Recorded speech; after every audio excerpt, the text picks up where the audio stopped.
Hello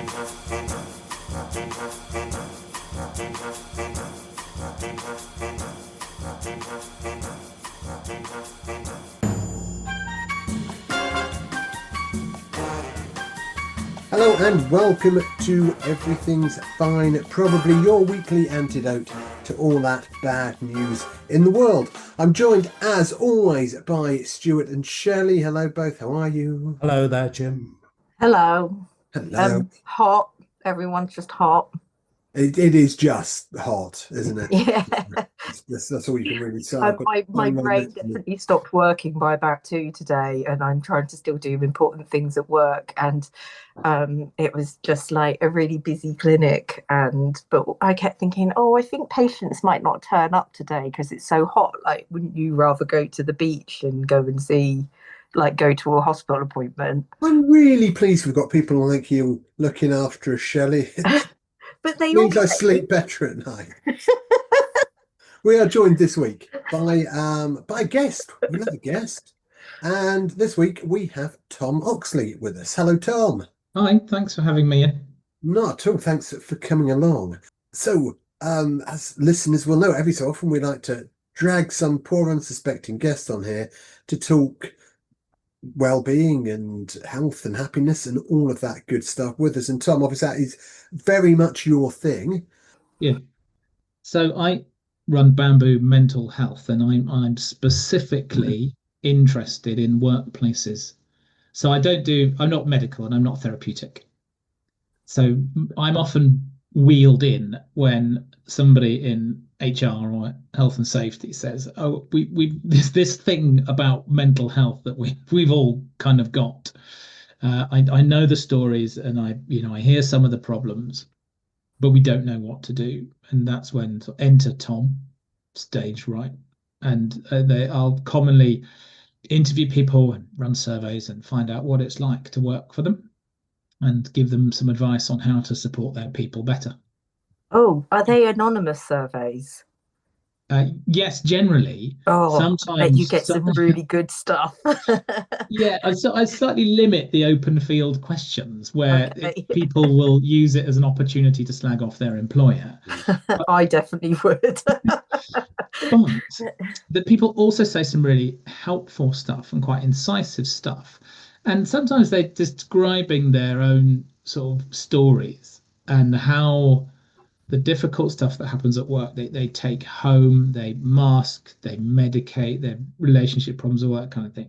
It's really helpful to play that back to the employer to go, do you know what's actually happening? This is not somebody who's just choosing to be lazy. This is not somebody who's young and lacking resilience or resourcefulness. Stuff is happening here, and you don't want that stuff to be happening. And so sometimes you can really kind of slightly give people the wet fish around the face of what it's really like to work for them. And commonly comments like, "Oh, I just never thought of it like this. I had no idea." And if I can say to them, "Do you know how many people thinking about hurting themselves in this department?" The stuff, I can sometimes, pull out some quite big boxing gloves, and it hits home. Wow. I'd just say, Tom, how did you get involved in this area? Is that something you're passionate about, or how did you sort of begin this journey? Well, like a lot of people, Stuart, I've got my own story, and I was working in a PR agency.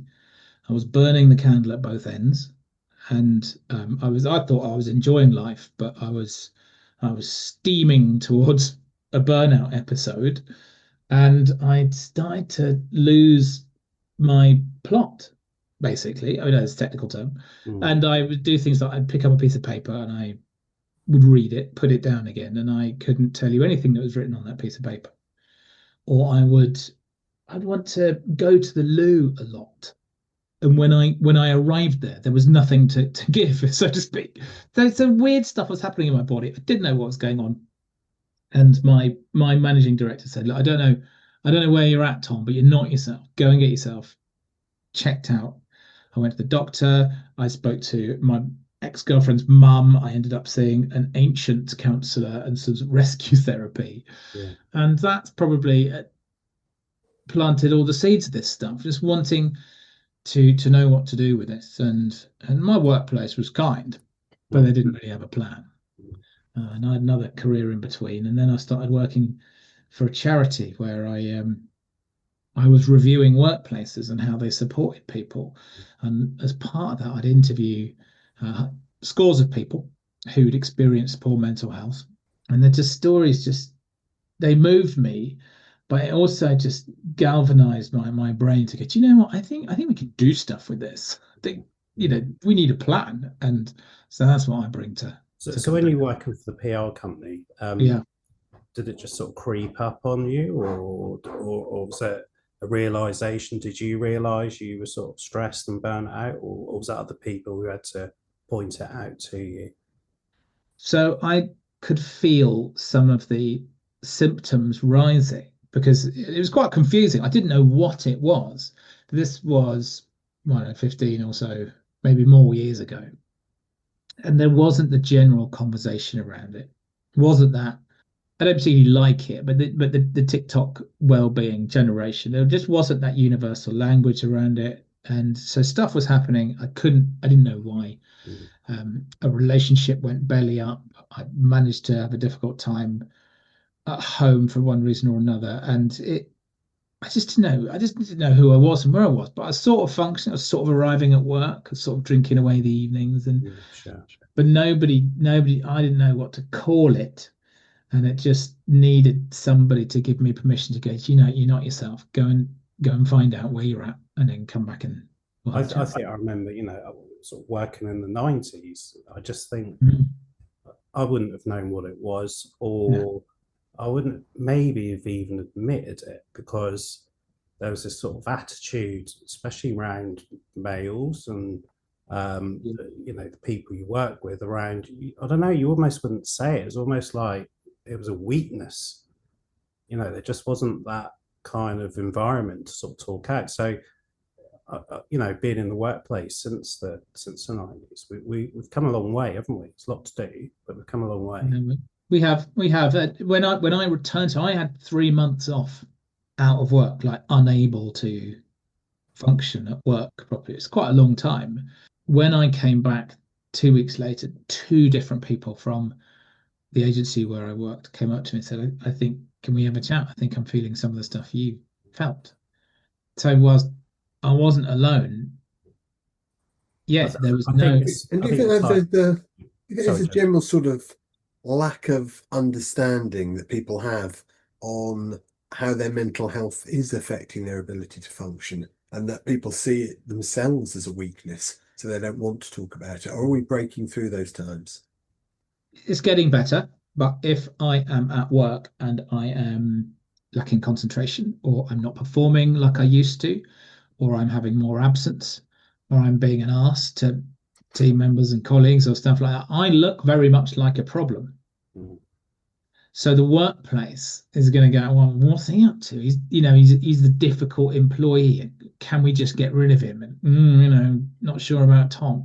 That stuff still happens, and sometimes it only comes out when we're in sort of a capability or grievance or some other kind of process where I'm in trouble or the trouble has occurred, and that makes it that much harder because I'm sort of defensive and I don't want to say it and I want to protect my job and I don't know what's happening and all that kind of stuff. So we present as a problem, and so that makes it hard.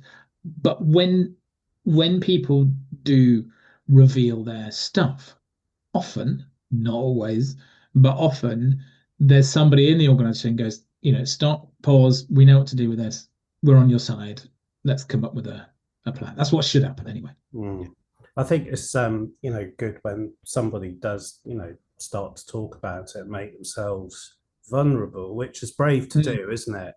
And then usually you then get a trail of other people going, oh, I feel like that as well. I feel like that as well. So it's just about starting that conversation sometimes, isn't it? Yeah, getting those first words out. It is brave because you've got the name for it. Might be stress, anxiety, depression, but you've also got the stuff that's behind it that's causing it. So my depression might be because I've got a gambling debt.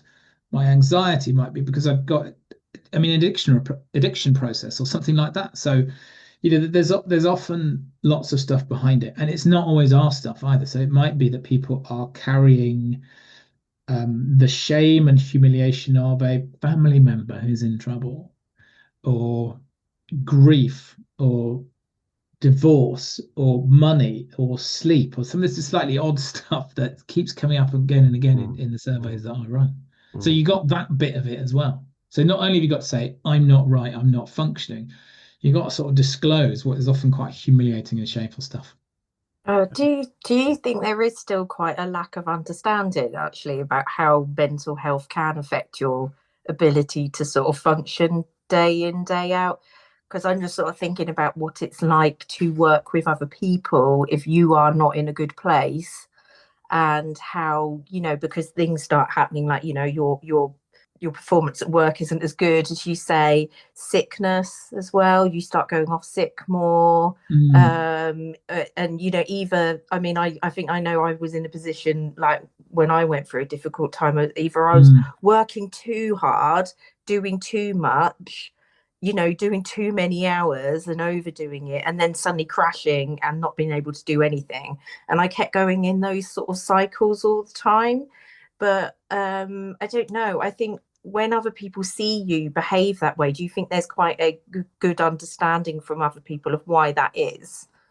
Not initially. It's very inconvenient, Yeah. actually, when somebody in the team is either going at 99 miles an hour or crashing.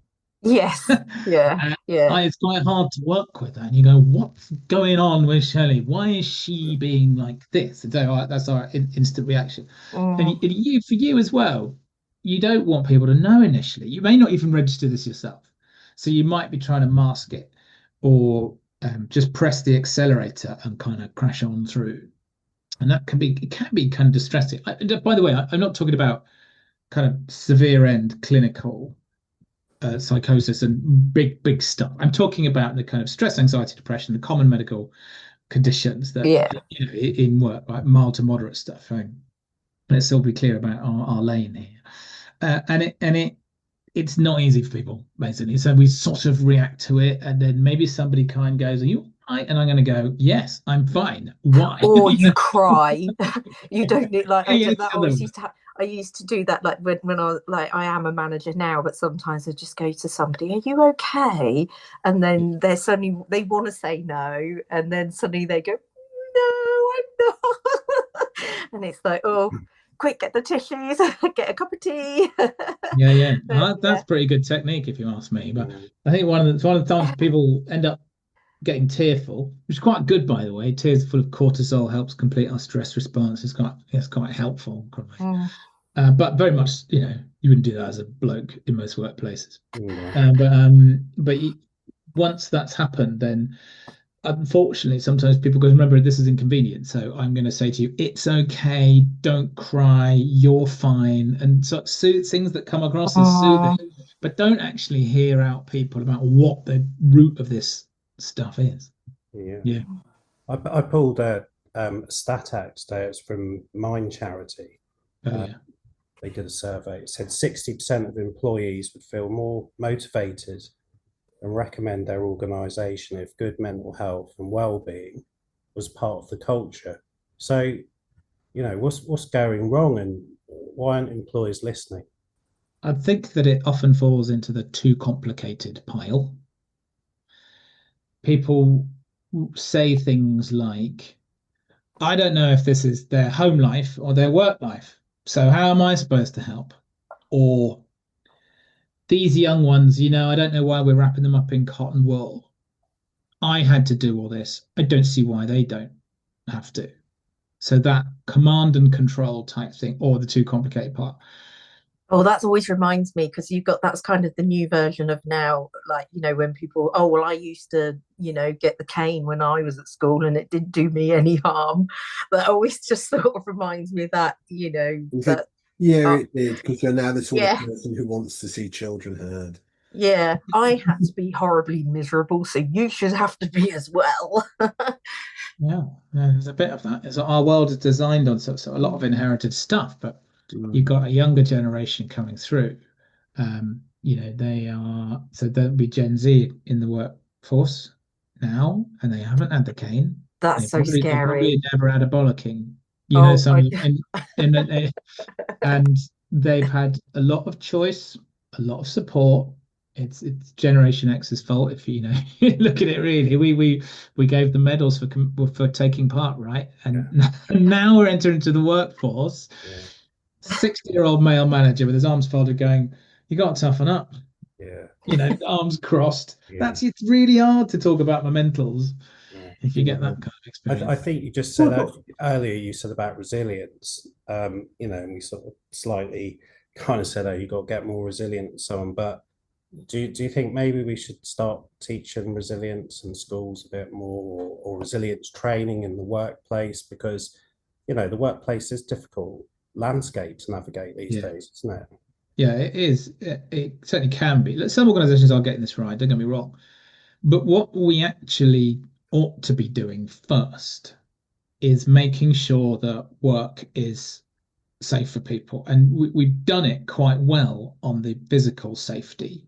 We also need to, sorry for the jargon, we need to risk assess on the psychological safety aspects as well. And it doesn't exclude hard work or driven teams or anything like that, but it includes a space where it is safe to speak up. And when I do, I will not be victimized or harassed. Somebody will go, right, thanks for telling me. Let's see what we can do to work this out for you. Because that employee is more likely to be loyal, concentrate better, safer, and they'll stay a lot longer in the organizations. There's loads of really good prizes at the table for firms that get this right. But whistleblowing is notoriously risky, isn't it, as to an individual? Yes. Yes, it is, but it shouldn't feel like that. I think the term whistleblowing is really about kind of corporate misdemeanor and that kind of thing. But when people should be able to speak up, or in fact, when they arrive somewhere, they should be able to disclose whether or not they've got a long-term condition, or sit down with a manager and go, this is what I need to work at my best. And people aren't asking for lots. They don't want Fridays off for the rest of their career. It's like people saying things like, I'm left to work alone by myself all day on a machine. I've got ADHD. That's a nightmare. That's a living nightmare for me. Or people who go, I get so many calls from work at evenings and weekends. I want to be with my kids, but I'm in the kitchen hiding in case I burst into tears. Or people saying things like, I'm worried about my pregnancy. This stuff shows up, and in all sorts of different ways. I think what we've got to do is really get curious about what's going on and what those little adjustments might be to somebody so they can work well. And that's really all it is. The health and safety executive, which is the government department responsible for this, expects people to ask their employees where the hotspots are of the stresses and strains at work, about workload and my working relationships and my sense of control, or how change is managed, all that kind of thing. There are about 6 categories, and they expect people to have a plan for it and reduce it in the same way that we would do for noise, dust, slips, trips and falls, carrying boxes, all that kind of stuff. It's the same principle, just across, to mental health. So what level of support is reasonable for us to expect as employees? Yeah, okay. So reasonable, it is reasonable for me as an individual, but it's also reasonable for the team I work in, and it's reasonable for the employer. So you can't start demanding contractual changes and stuff like that because you're just having a low couple of weeks. It's got to be kind of relevant to the job you do, and it's got to, adjustments are often kind of short term. And I'll give you an example. I had a taxi driver who said that he normally worked nights, but his wife had depression that was worse in the evenings. So it wasn't even his. His wife had depression. And he said, my controller has put me on days so I can be with my wife in the evenings for the next 6 weeks while she sorts her medication out. And then I'll go back to nights. It's like, right. To just help that whole household, that whole family. So there are often little tweaks to the working conditions. There's somebody else, she came back from sickness absence, during which time she'd left her family home and her marriage. It was an abusive relationship. So when I came back to work, I'd taken off my wedding ring, but I just didn't want to tell everybody the story or and so the people on my production line, I like them, but I just wanted to do another job for a week just while I get back into the swing of work, and then I would feel more comfortable telling my colleagues. So it can be really small stuff. There might be others where let's say you're on medication, and so night working is harder. So it's got to be, it's relevant, it's reasonable, it's often short term, while somebody just sort of stabilizes their ship in life. So yeah, it's about employers almost supporting with an individual approach, isn't it, to each person's circumstances, and then making those arrangements, short to mid time to help them function, because it's far better to help and support someone and come into work than for them not to be able to go and then go off sick and not come into work. Quite. Yeah. It's very expensive to run your team or your business by just sending everybody off to the doctor. That can be a very good thing to do. Don't stop people from doing that. No. But those early stage adjustments where and I started this by talking about, we often see the problem at work, but if we can tune into the person, exactly like you say, we'll often find a way of working through this difficult time, because life is hard at the moment. So some of the stuff, about 50% of people's mental ill health is a combination of life stuff and work stuff. So sometimes it's just about easing some of the work bit while they sort out the life bit. Other times it's just recognizing that life is giving them a kicking, and so quite understandably they're not themselves at work. And so back to Shelley's example, if I see somebody in my team and they're just being unreasonable, they're being off, they're being difficult, it doesn't make any sense. My instinct has got to be like, what is going on in this person's world? Mm-hmm. Because Shelley's normally brilliant. Yeah. I am actually. Yeah, well, That's not what you say most weeks, Shelley. You have freely admitted on previous shows that you're terrible at your job. But I'm still a brilliant person, though. Right, okay, fair enough. Be around. That's what we're looking out for. We're looking for changes in people. Yeah. So if Shelley mysteriously became good, we should be concerned, is what you're saying. If suddenly, I started getting all of my work done instead of talking all the time, you would know that there is something wrong.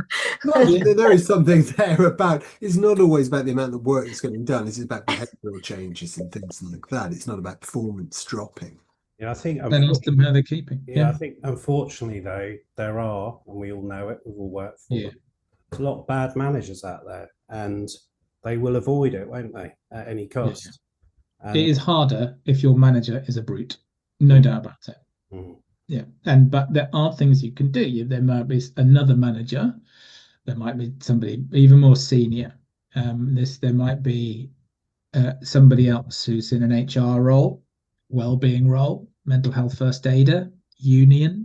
There's all sorts of people who you might go, can I bring you into a meeting with my manager? People always behave differently when there's a third person in the room, and you can try and seek to at least be able to explain. And sometimes we have to coach upwards. Sounds jargony, but it's sort of saying, all right, listen, Jim is an absolute brute, right? And I don't know how to manage this. Look, come in with me. I'll come in with you. Let's prepare what we're going to say.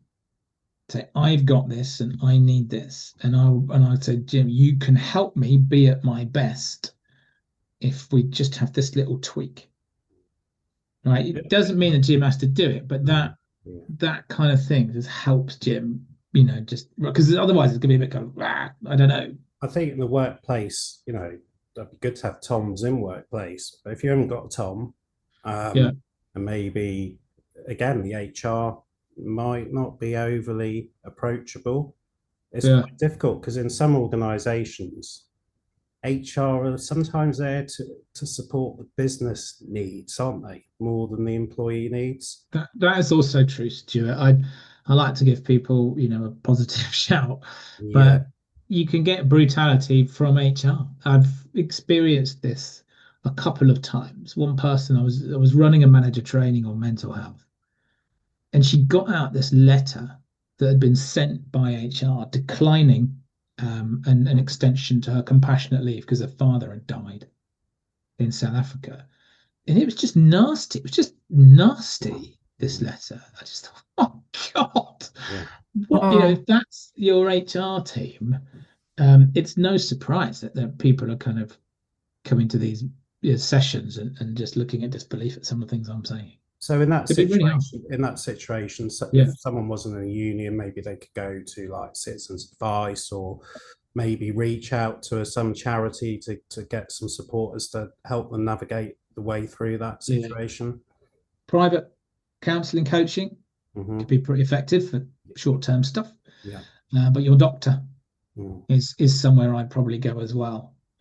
Now, inevitably, you walk in there and you start saying, I'm low, I can't think straight, I've fallen out with my manager, I don't know what to do, I'm not sleeping, I've got money problems, and the doctor's almost inevitably going to sign you off and offer you pills. The truth is that some people can't afford to be signed off. Because there's limited sickness pay and things like that. So it can be really hard. But there are charities out there. You've got your local wellbeing service. It does take weeks, but they're out there. There's AI. And for those if you're wondering when we're going to mention AI, it's now, because it can operate as people talk about it as an interim therapist. It's there. It's quite positive. It's quite upbeat. It's based on modern stuff. Not your tends not to be the 65-year-old folded armed manager, and it can be helpful. ADHD coaches, all sorts of things you can do through that. But again, people kind of want another human. And that's what they want. Sort of that. I suppose if you're in a business or a workplace which is so toxic, I know it's difficult. You've got to get out, haven't you? You've got to ultimately, Stuart. If you can find any choice in this, because it's that it's not bleeding and there's no bruises and breaks, but this is injury. This is workplace injury when this goes. I'm not trying to say that most people are mostly fine most of the time. Okay, so I'm not trying to scaremonger. No, but some when people get injured, they seriously get injured. People when you severe burnout episodes can be life altering, and if we can just land the point that stress is not a mental health condition, it's a physiological condition. Things happen in me when I get stressed, actual things to do with my heart rate, my liver, my adrenal glands, and cortisol and that kind of thing. And it's real. And left untreated, you can get very ill, can't you? Yeah, right. It's like over revving your engine, rev it, and at some point something's gonna blow.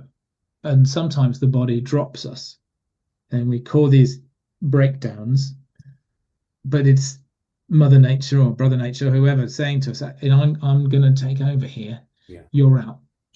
And sometimes people look back on those times and see them as a breakthrough, because it forces an intervention from them to reassess their life or their workplace to go, oh right, it is actually serious, this one. And also to sort of learn the lessons of early indicators as well, so you can act early as well, so it doesn't build up over weeks and months and so on. Recognizing that in yourself when you do become feeling stressed, that's important as well.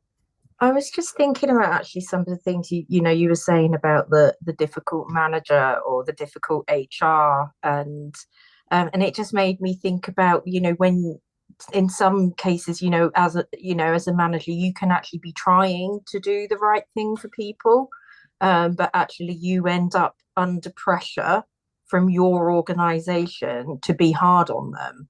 I mean, is that because I mean, I ignore it. I think, well, actually, I'm following policies and guidelines that have been put into place in the organization.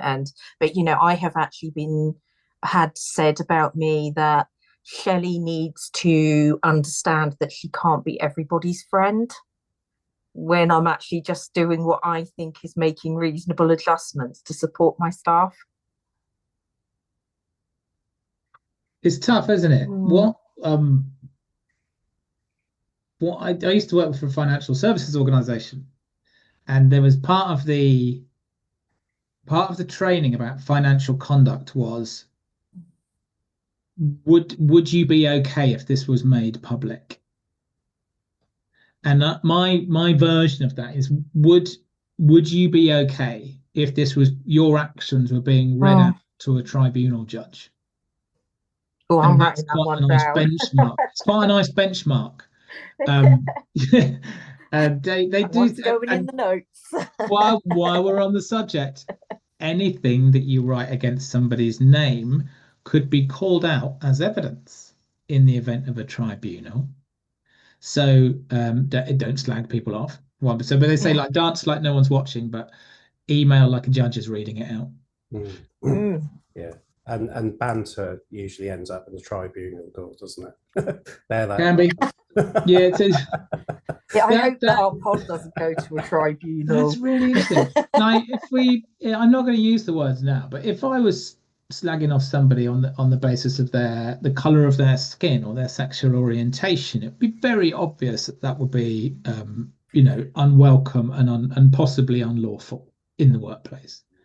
But we're still saying things like woke, lefty, snowflake, that kind of thing, which is essentially rolling your eyes, playing the stress card, that kind of thing. And they're kind of microaggressions, aren't they? Yeah. Which you need to look out for as well, because over time, built up, they can be just as harmful, can't they? Yeah. As someone has a long-term condition, it counts as a de facto disability. So legally, it could be harassment on the grounds of disability. So you got, I think when banter comes up, some teams are built on banter. Yeah. Manufacturing environment, groups working together, high pressure, and banter is important. But there is a stage as a manager, if you keep seeing it, and you need to kind of sometimes get involved to say, that thing is not, I'm not comfortable with it, and I don't really want to see that, hear that in the team. Culture is defined by the worst tolerated behaviors. And if you that's a great goal. Yeah. If you're letting it go because we're all taking a piss out of Tom because of his anxiety, or making cuckoo noises about mental health and that kind of thing, then that's you say that's okay. In some organizations, that happens repeatedly. You could easily lose your job for doing it, or somebody in reception. Anybody in your workplace. It can be quite strong, this stuff. This doesn't happen loads and loads. No. But it starts to matter when things get serious for people, because a lot of people have thought about hurting themselves, or from time to time, or try to, and or indeed take their own lives. And if your workplace is one where people are just kind of going cuckoo and laughing about it, and it's not safe to speak up, where do you go if you're thinking the most serious stuff? And everybody goes, oh, it's such a great tragedy, if somebody were to hurt themselves. And indeed it would be, but this is your culture and your sense of psychological safety is really important to people to be able to disclose the big stuff. I mean, some people say, well, it's only just work, but if you've got, as you say, like a brute of a boss, he's got that control over you. You need that job to pay your gas bill or feed your kids and so on. So this is real stuff, isn't it? Every day that you have to go through. So it's about, like, say, building the resilience, understanding where to go, and calling it out.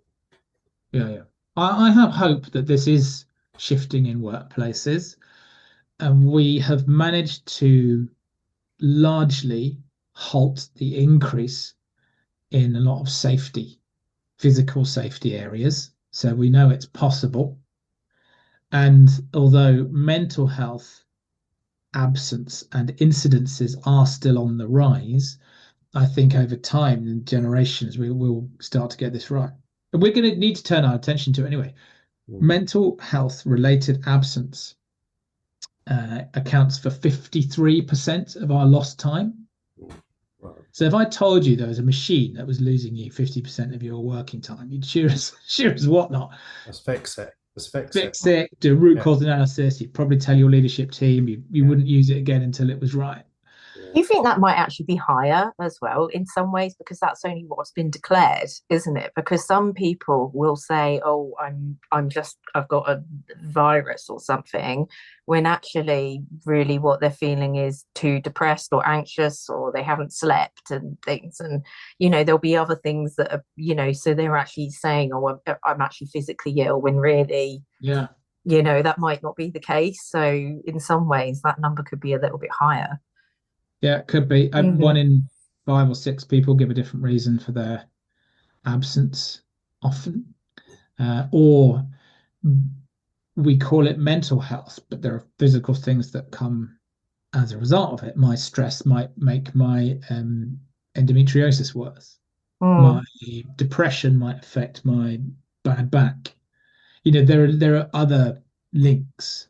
I might be drinking more, so I'm taking up different times, here and there, and so things like that can come out. Is there any sort of data on like bringing in first aiders, mental health first aiders? Does that help at all? Like having allocated people in a business people can go to, or so the 2 things that business need to do, we've covered one of them, which is prevent work-related stress, anxiety, depression in the first place. And the other thing we do is we need to support people, which is the territory we're in now. When your manager is proactively supporting on well-being, we can reduce incidences of mental health by up to 80%. 80. That's staggering, isn't it? It's absolutely astonishing. So I did this piece of work with a factory environment, not a white collar officey type thing, a factory environment. And I asked the question, does your manager proactively support your well-being? And then we looked at the data later on about, have you experienced poor mental health in the last 12 months? And so I could cut the data in different ways. And for those teams where there's proactive support, it reduced to 80%. Like the numbers just plummeted. So managers, they've got a role. Mental health first aiders can be good. My warning light there is that they sometimes take the conversation away from the manager. That's sometimes a good thing. And if Janet in accounts stops somebody in the loo because they're in tears, it's all right. We can all have a role to play here. We've got good HR person, leadership showing up. I probably wouldn't say, this phrase, my door's always open. Let's stop saying that. I don't want your door to be open. I want but leaders they can turn up to events, they can share their story, they can talk about how they manage this stuff as well. And then you got your HR team, and so there's roles for lots of people, and your colleague next to you as well. Everyone getting involved and just to help to normalize it, really, like it's a normal thing. When it comes up. What I would say is that people don't love talking about mental health all the time. You've got jobs to do and you've got that sort of stuff. But so if I was to say something, you have people who have that instinct of compassion around me. Go, oh yeah, great. Thanks for letting us know. How can we help?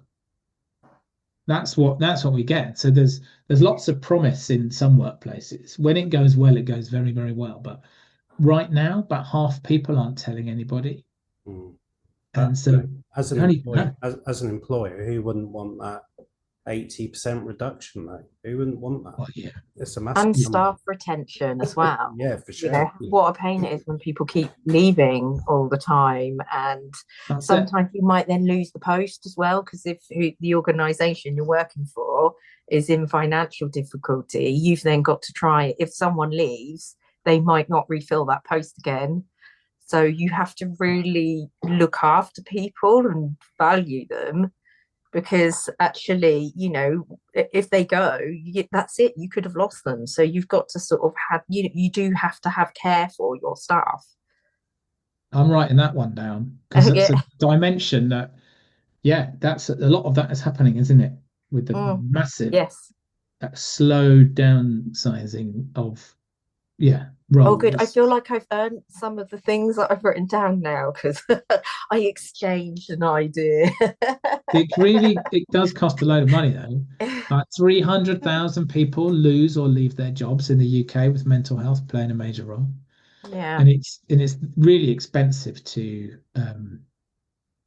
recruit, but you've got that bit before people leave where they're not performing and then taking up management time and they're in and out of work and that kind of stuff. And it's very distressing for them and it's very costly to an organisation. Yeah, you've got to do definitely, everything you can. So well, I try and sell my courses at the back, that you can make more money and you can save more money and you can feel good and you can not break the law by doing this stuff. Yeah. I mean, that's always a good thing, isn't it? Not you'd hope they're quite good drivers, but yeah. Jim, I hope you're taking notes. I sort of see him as our manager in this podcast. I'm not your manager. So Tom, how would people access your courses? Do you have a website? Yeah. I've got the Bamboo Mental Health, and I've got a TEDx talk out there, and it's creeping up to 1 million views, which is nice. And how do we find that? Just put in Tom Oxley. Yeah, if you put no, Stuart, do you know what? There's another Tom Oxley that's done a TEDx talk. It's better than mine about reading your thoughts through a spinal thing or something. It's unbelievable. Good chances. Anyway, I'm going to be listening to that one. Anyway, mine is about workplace mental health. Okay. Yeah, and mine is about workplace mental health. A little spate because I worked in marketing for a little while, and I've also done a little bit of writing on the side. But there is a chap called Professor Jim Blythe who has books out there on marketing, and people who just had a few details about me were Googling and deciding this must be me, Professor Jim Blythe. I mean, he is about 30 years older than me for a start. So if you had just had a look, you might have got an indication. But well, maybe it's, I do wonder if people have accidentally booked me or that thinking it was the other guy. And somebody said their disappointment when you turn up. People, do you know what? People do say you're a lot taller than I imagined. I wonder if that's why. But can you? We're a lot less spiritual than I thought you'd be. Can you help me write with an article? Back? Yeah, can you? I do to check. Yeah, I have to check. And somebody said, "Can you write this article about brains or something?" I said, "No, of course not. I'm not the one. I'm not the Tom Oxley you want." And he sort of paused. He said, "Do you give it a go anyway?" I'm not going to do that. Give it a go. It's anyway. Way out of my zone. Brilliant. Just give it a go. No one will notice. That'll be fine. Fancy a bit of moonlighting, then, Tom. That opportunity is there. Maybe. There was a point. We were getting a lot of spam phone calls to the home phone back when that was a thing. So we got our phone number changed. We ended up with the number of someone who the previous guy had. It must have been a plumber. And I used to get all these old dears phoning me asking me to service their boiler. And after a while, having got tired of saying this isn't Keith's and trying to explain how this wasn't Keith's number anymore, you think maybe I should just have a go. I mean, just turn up with my toolbox and vacuum cleaner and have a little fiddle, and then I mean, what could the risk be? take £80 and bugger off. They'd never know. Carbon monoxide poisoning. Where's the audit trail? No one would ever know. But I mean, I didn't, and you probably shouldn't start writing about brains, Tom. I don't know. I don't think so. I do. One of the really good thing for burnout prevention is to do different things in your life that aren't to do with work and value them. So I should have serviced those boilers, you're saying? Well, maybe who knows? Giving it a crack. How many call-out fees do you reckon you could have got before anyone would have noticed? Anyway, that does make sense. It's like having things that you're not just about your job. because we have to spend so much of our time at work, don't we? And because I realize that, like, sometimes through the whole week, all I seem to have ended up, like, when I'm doing my laundry at the weekend, all I've been wearing is like pajamas or my uniform, because I've literally not done anything other than get up, go to work, come home, put my pajamas on.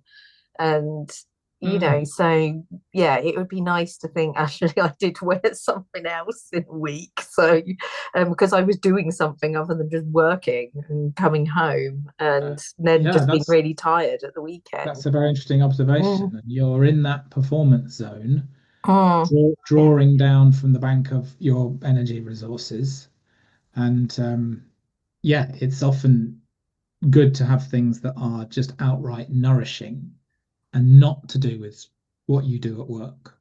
And I think when I've had tough times at work, I probably started doing it about 6-7 years ago. I sort of formed my own meditation. So I wasn't interested in, sort of kind of looking at a book and breathing and all that kind of thing. You're not interested in breathing. No, sort of, you've got to do certain breaths, and so what I sort of devised was I just lay still, and for about 15-20 minutes, and I let the thoughts just come into my head, and then I really try hard not to engage with them. So I'm aware of everything that I'm thinking of. And as soon as I sort of engage, I pull myself back. And I think I spoke to Jim about it before. I sort of liken it to like a lighthouse with the waves crashing in to the lighthouse, and they sort of crashing in, and I get the thoughts, and then they fall back again. And I just do that for about 15-20 minutes if I'm sort of having a bit of a tough time or feeling really stressed out or anxious. It does really help. So I think if you can find something like that, it doesn't cost any money, you don't need a book. It's just about taking time out, just disconnecting, isn't it? Just giving yourself some time.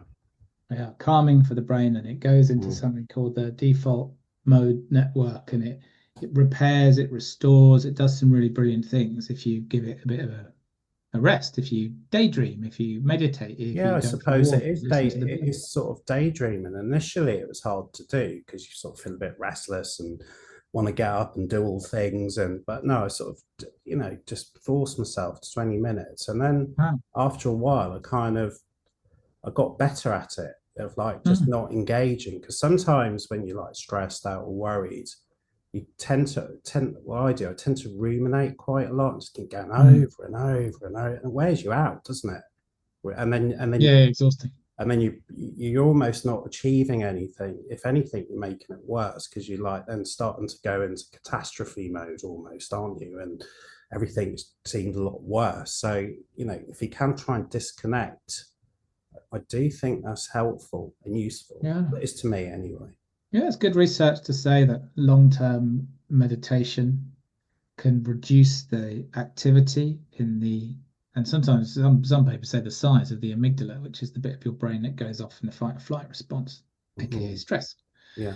And so anything you can do to give yourself time out of stress zone and into the flow state, which is where time sort of goes by. It's a beautiful experience. Yeah. And it could be Argentinian tango. It could be Lego. Yeah. It could be meditation. It could be crafting. It could be, there's quite a few things that could do. You could find yours.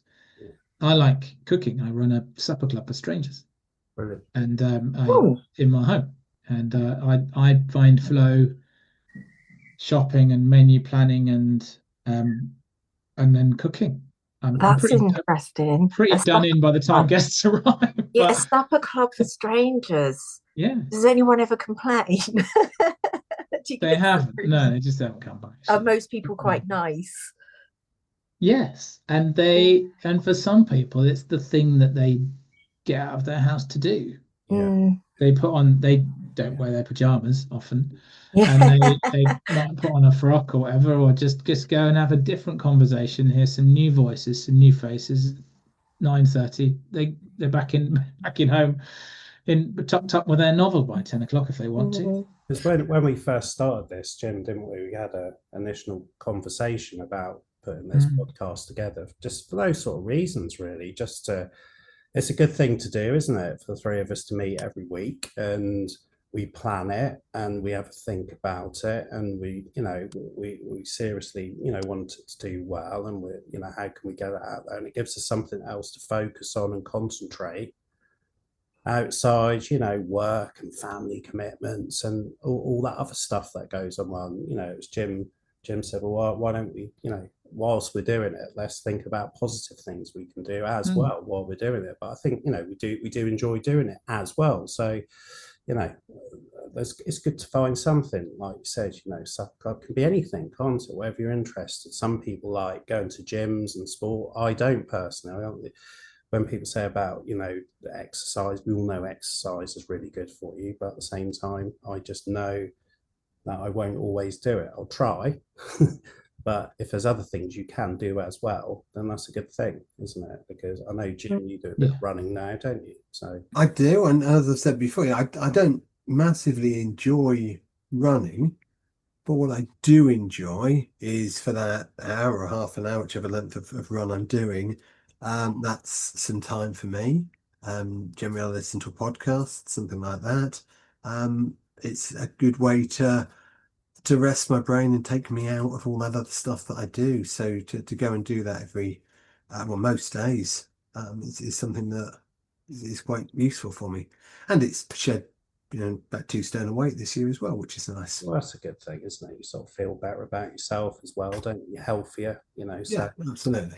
They're all the positives on the back of that, aren't Do they? you want to hear something positive? If you like your positive stuff, then We love positive stuff, Tom. community stuff like social interaction and social integration has better long-term health outcomes than not smoking. Yeah, for sure. So you can smoke. I definitely didn't say that.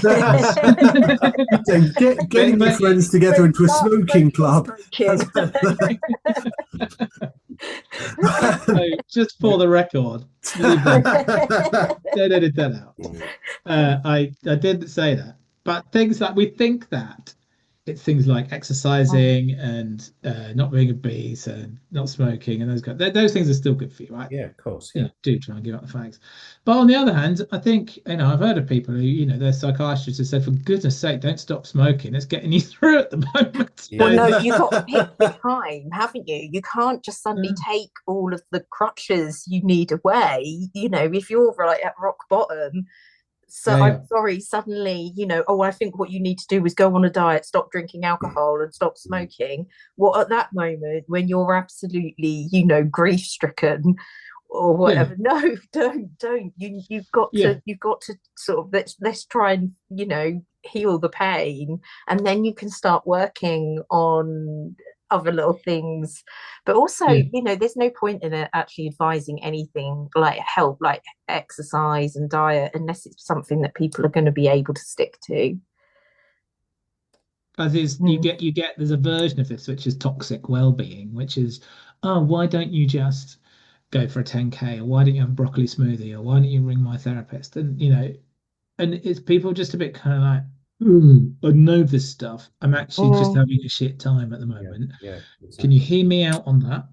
Can you just be with me? Can you just give me a bit of flex while I just level out a bit? And then, then we'll come back to the crochet club or whatever it is later. Yeah. And sleep, movement, and good food are always good for us. But they're sometimes really inaccessible when we're just going through a difficult time, or we haven't got the resources, financial time, or anything like that to do. So you've got to be really careful not to be judgy about what other people are doing. And sometimes it's getting them through. It's getting them through. Yeah, I think. I'm really quite lucky to have some really good friends, and they're not going to fix my problems. They're not going to. Necessarily have the answers or anything, but they are just going to be there. And sometimes it won't even be about talking about what's like wrong with me. It'll just be them.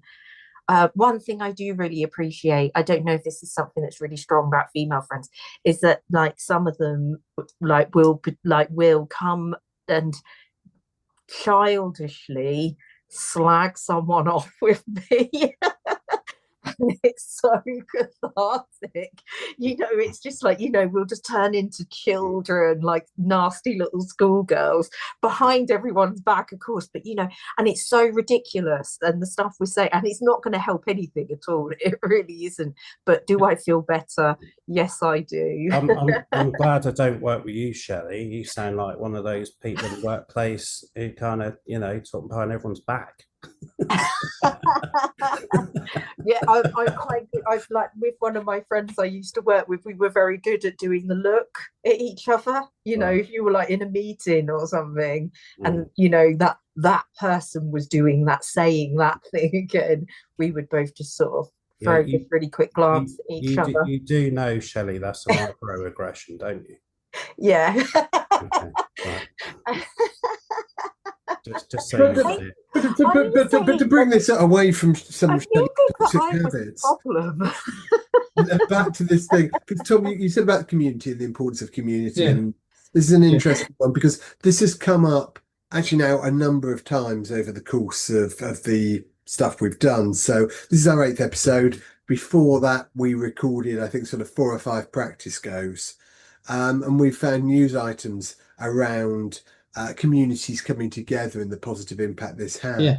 We've had conversations about the power of sports fans and things like that, of going and supporting a team and things like that, and being in that community, being in that tribe.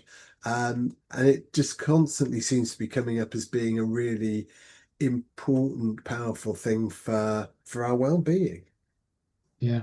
There's some good data around on coming together, getting outside, being with other people. We don't like being lonely and left on our own. Physiologically, we feel less safe. And there was a research experiment in Chicago in the 1970s, and if you were participating, you had to write down what was going on at random points during your life and day, and then measure your heart rate, and you spit into a test tube to measure your cortisol, so how stressed you are.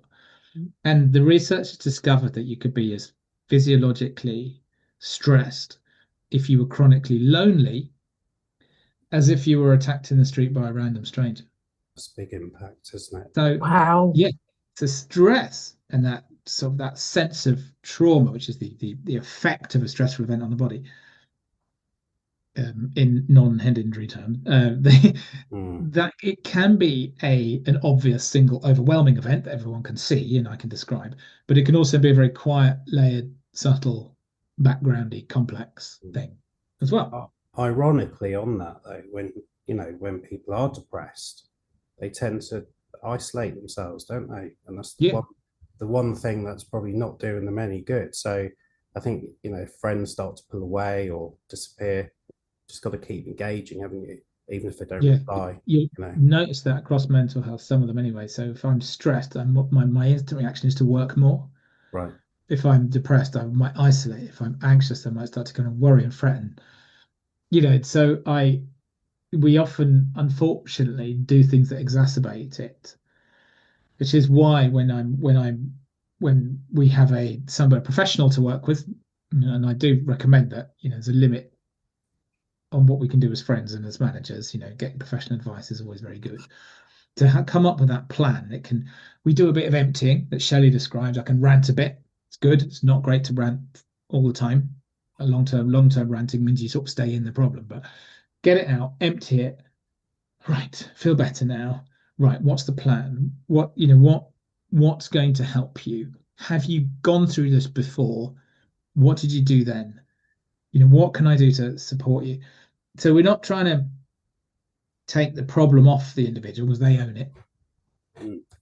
Empathy is going, right, I think I get how you feel. What do you need from me? Do you know what you need? What's the best thing I can do for you?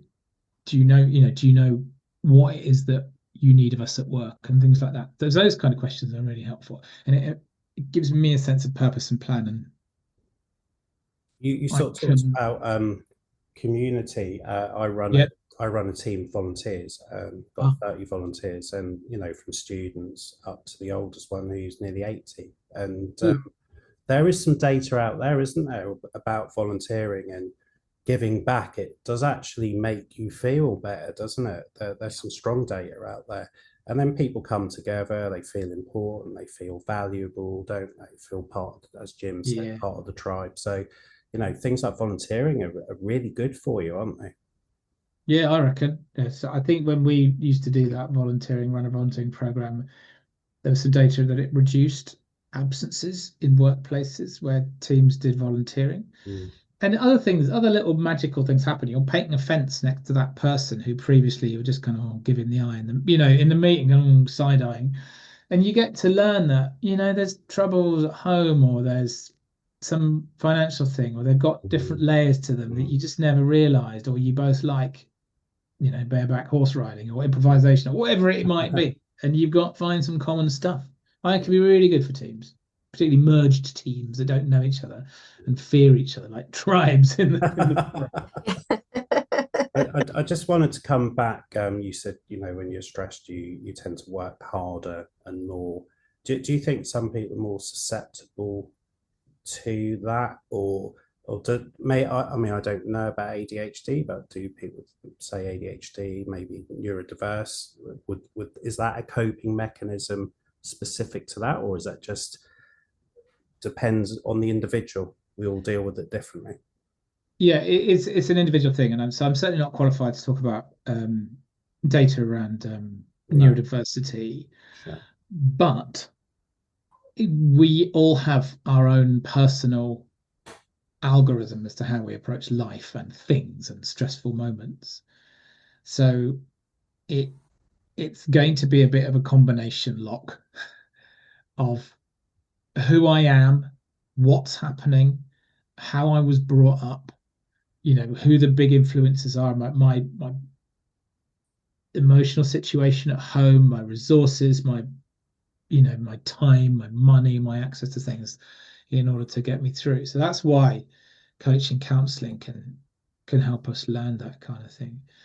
But there's no doubt that when I've gone through difficult times, having somebody by your side makes it that much easier.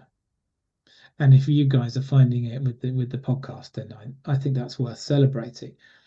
We probably have got more community in us than we think. It might be a sports team, volunteering, church, mosque, choir, gaming. They're out there, and I think that's a really good place for people to start.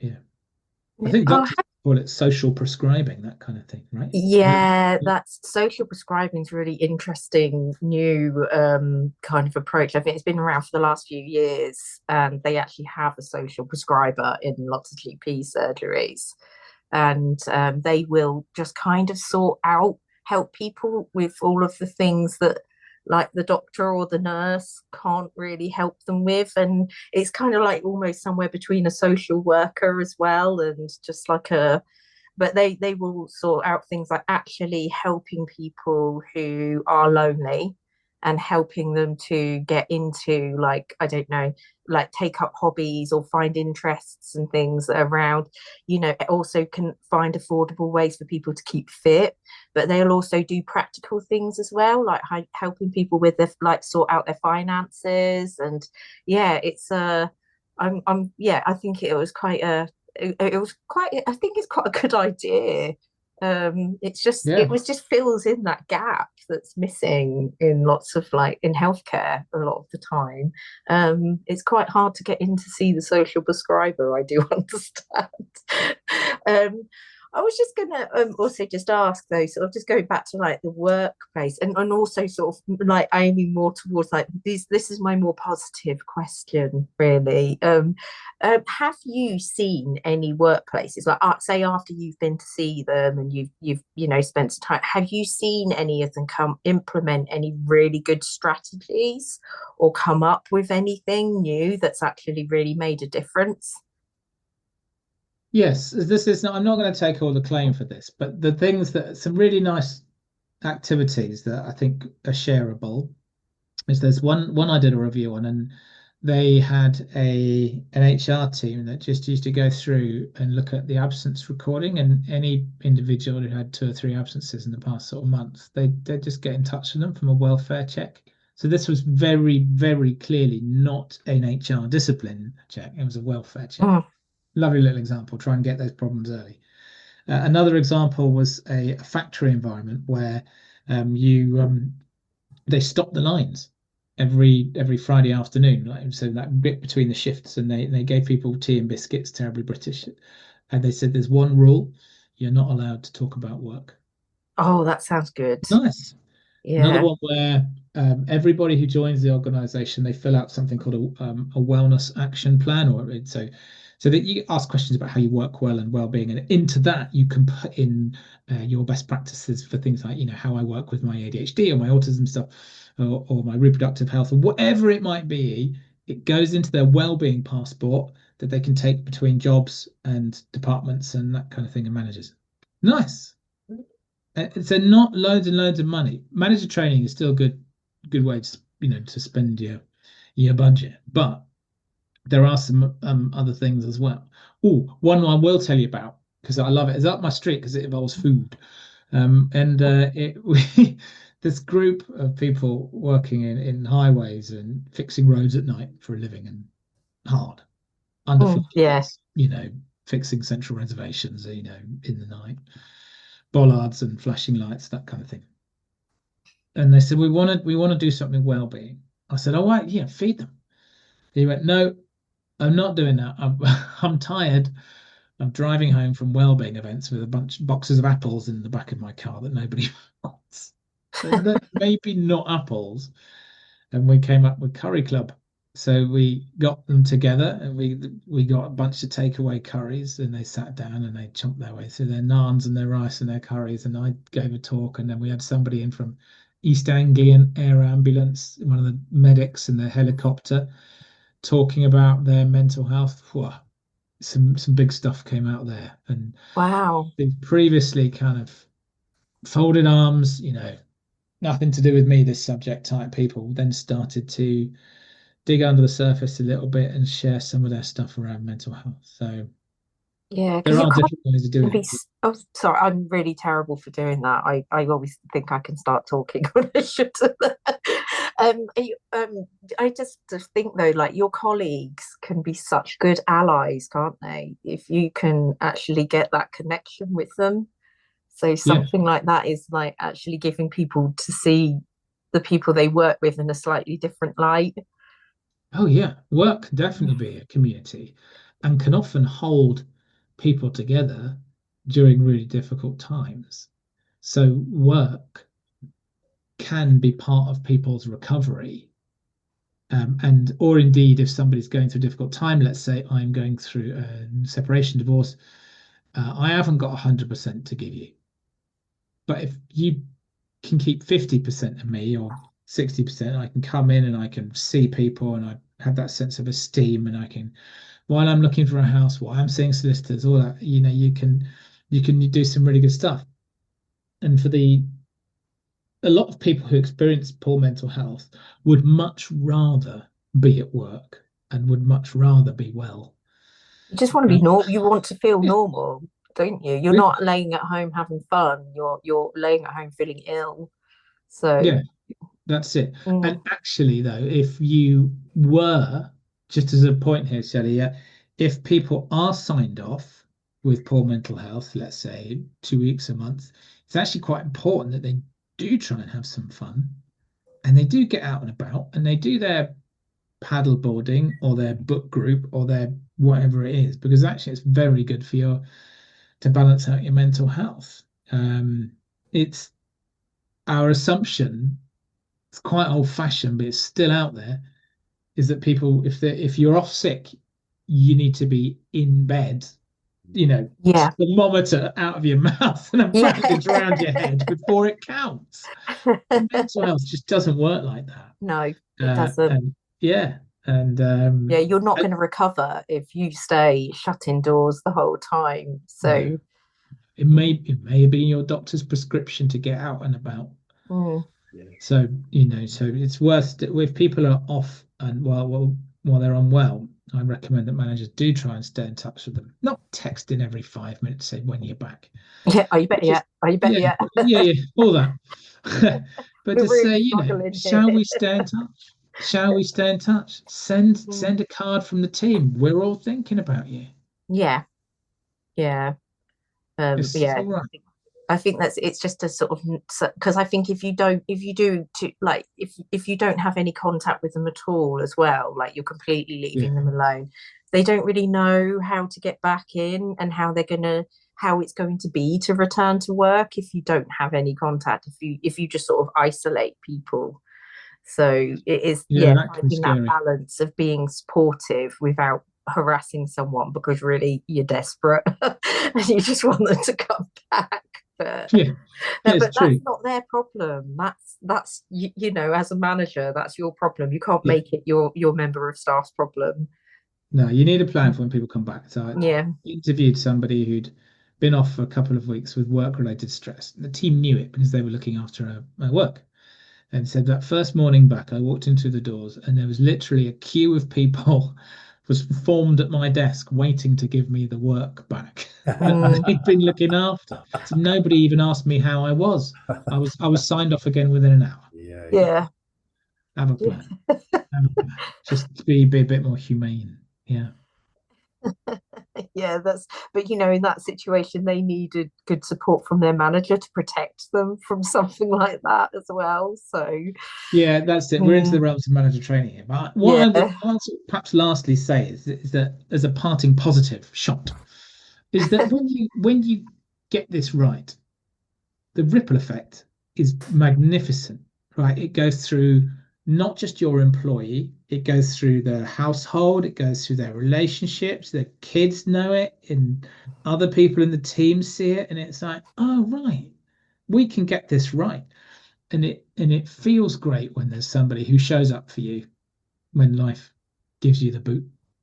And I think that's something we really need to remember. There's it really feels good to get this right, as well as saving you money and helping performance and meeting your legal compliance. It feels really good and it's worth doing. Brilliant. Thank you, Tom. That's been a really fascinating chat. Thank you ever so much for coming on tonight. We really appreciate it. Yeah, can I just say thanks, Tom? Also, it's a fascinating conversation. Thanks for joining us. Yeah, thanks for ever so having much, me. Tom. Pleasure. We appreciate you giving up your time. Thank you for listening, assuming you have been. If you enjoyed this pod, or at least you didn't hate it, please like, please subscribe, please follow, please share, please do all those things that people always beg you to do at some point in their podcasts. We will leave it there. And just remember, for another week, everything's fine. Probably.